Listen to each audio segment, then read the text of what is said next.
په واشنگټن کې د فایرونو وروسته شیبه چې د امریکا د ملي ګارد دوه افسران یې سخت ټپیان کړل.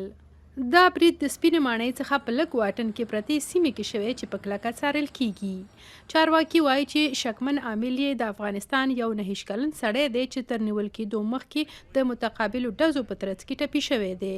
د متحده ایالاتو ولسمشر دا پیښه یو ترهګریز عمل وباله.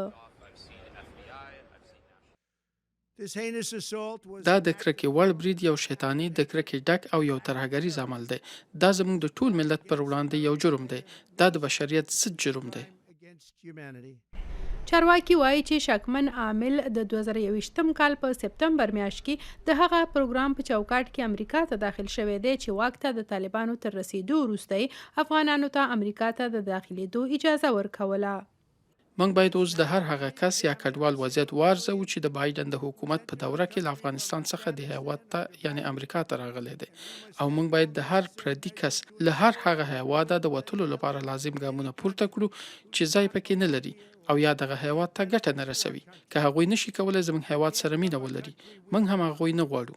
امریکا به هیڅکله ترهګرۍ ته سر ټیټ نه کړي او هیڅکله به تسلیم نشي. د ډونالد ټرمپ ادارې اعلان کړی دی چې د ټولو افغان کډوالو د پناه غوښتنې عریضې په سملاسي توګه ځنډول کیږي.